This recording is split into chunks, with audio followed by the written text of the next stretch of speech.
Eu vou fazer uma espécie de síntese. A meu tema é uma pergunta, na verdade. Ubuntu nas comunidades moçambicanas, Covades. Covades quer dizer como vai.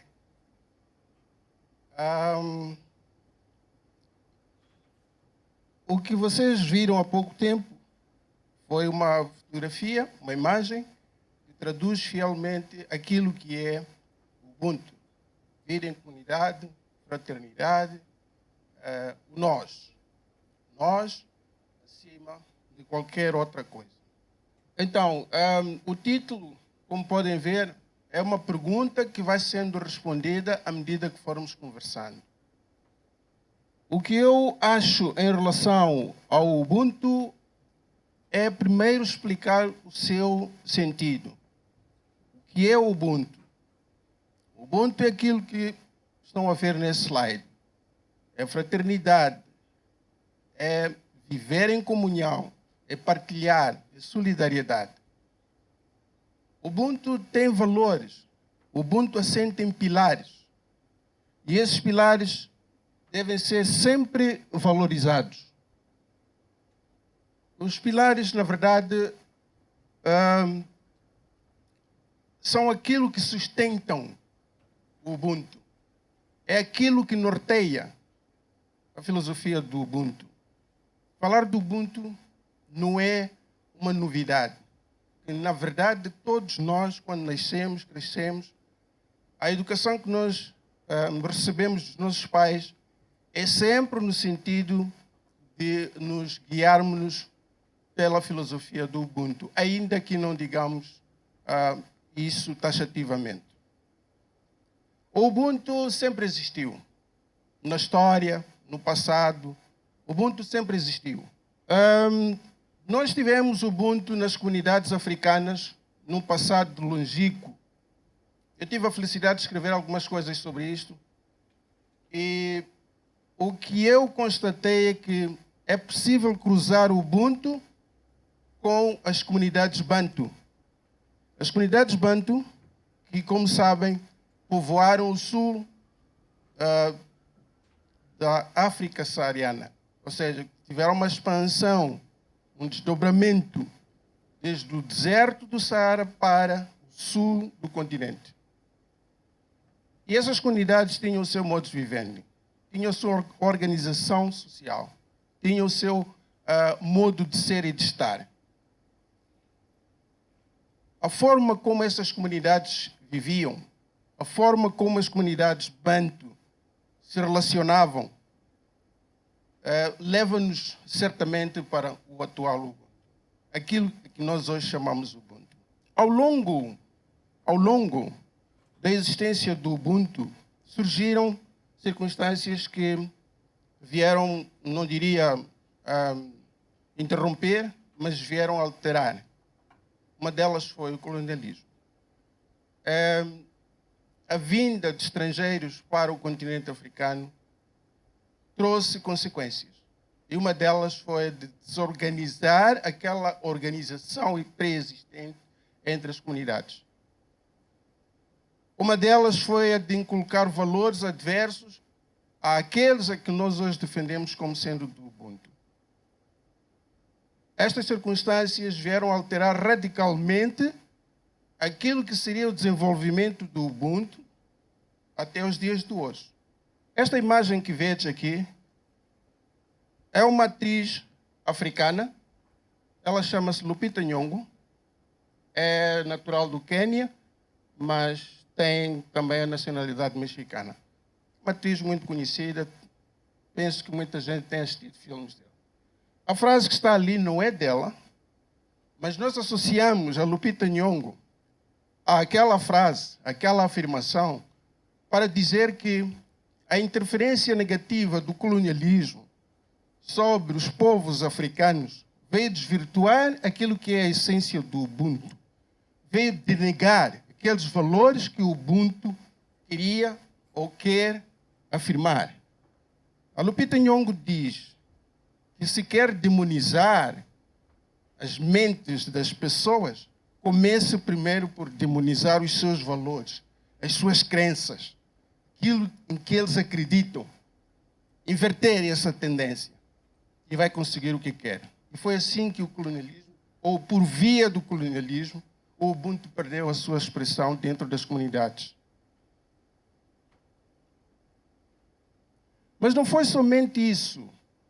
O Ubuntu também começou a sofrer a erosão por via de outras circunstâncias.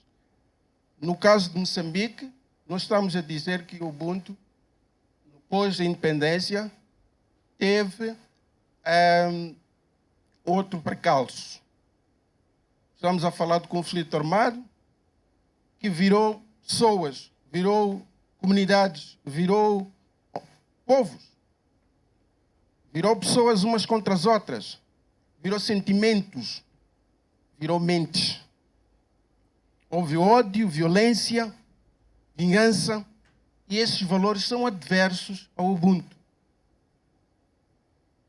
Falamos então da erosão do Ubuntu. O Ubuntu deixou de ser deixou de ter aquela solidez que nós conhecíamos na época passada, na época primitiva, durante a expansão Bantu, durante as comunidades primitivas.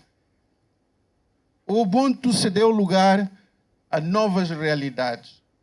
A desagregação das famílias alargadas, onde todos comungavam valores, onde todos comungavam esforços, partilhavam tudo.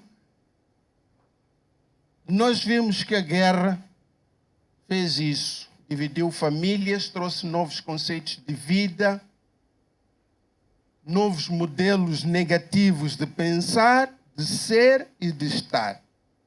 Como fazer para resgatar o Ubuntu?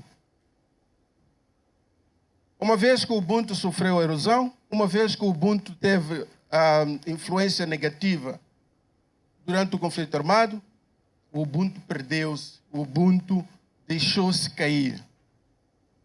E esta situação atingiu um ponto crítico tal que certas personalidades africanas, estou a falar do Nelson Mandela, Desmond Tutu, e até o Muammar Gaddafi, repescaram este conceito do Ubuntu. Eles fizeram renascer na mente dos africanos a consciência, a necessidade de relançarmos os valores, os pilares do Ubuntu. É este período que o resgate do Ubuntu vai esbarrar com algumas atitudes típicas da atualidade. O nosso país, com o fim do conflito armado, entrou para uma economia de mercado e começaram a surgir novos tipos de vivência. Temos economistas que estão aqui na sala, nos podem explicar os efeitos de uma economia que passa abruptamente descentralizada para o mercado. A mente daqueles que no passado longínquo conviviam, partilhavam, solidarizavam-se, passou a ser uma mente egoísta, narcisista, uma mente elitista, uma mente do eu acima do nós. Não quer partilhar nada, o que ele quer é a cultura do sucesso. Eu quero chegar ao mais longe do céu. Nós temos ouvido muitas vezes esta expressão, o limite é o céu. O que é que isto quer dizer que o limite é o céu? É exacerbar, é egoísmo, mais. Seria bom se todos nós fôssemos ao céu, juntos. Mas ele quer ser sozinho a ir ao céu. Para ele, o céu é o limite. Isso é egoísmo. O ego. O ego é contra o Ubuntu. Então, aquela imagem que está ali é de um cartunista chamado Doug Murray. Ele ensina-nos que Muita gente em África e Moçambique vive assim agora. Nós pensamos que temos amigos e não temos. Nós pensamos que temos família e não temos. Nós pensamos que estamos em comunidade, na hora certa, a comunidade não está aí. Então surge uma pergunta natural. Se nós quisermos resgatar o Ubuntu, temos duas alternativas. Sabemos que o país está num processo de reabilitação, de reconciliação com aqueles que outrora, durante o conflito armado, estiveram uns contra os outros. Este processo está em curso, todos nós sabemos.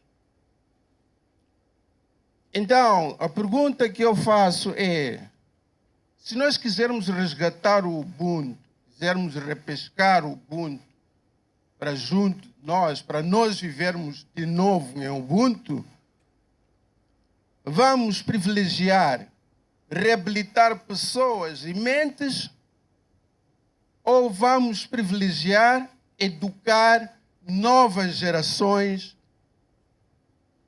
educar a amar, educar a partilhar, educar a viver em comunidade? A resposta a esta pergunta é óbvia. Nós vamos fazer as duas coisas, mas uma com maior peso em relação à outra. Por quê? Porque é mais difícil reabilitar mentes, é mais difícil reconciliar pessoas que antes se odiavam, se vingavam. É possível, mas leva tempo. É um processo. Enquanto é mais fácil apostar nos jovens, eu vejo muitos jovens aqui, é mais fácil apostar nesses jovens, ensiná-los a amar. Ensiná-los a amar o próximo como a si próprios. Ensinar os jovens que o limite não é o seu, e se tiver que ser, é para todos juntos. Vamos para o céu todos juntos, com esse limite, para esse limite. Se isso for possível, vamos deixar de ser narcisistas. Sabe o que é narcisismo, não é? Gostar muito de si, pensar que você é perfeito. Ninguém é perfeito. Então, esses defeitos todos podem ser limados educando as crianças. Esses defeitos todos podem ser limados ensinando a esta nova geração a colocar o nós em cima do eu. Eu vou de novo lançar a mesma pergunta que eu fiz quando comecei a minha intervenção.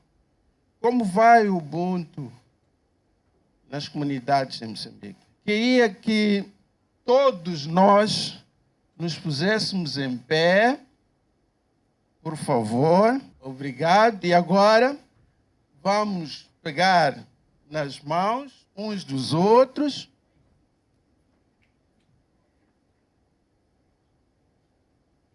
Já.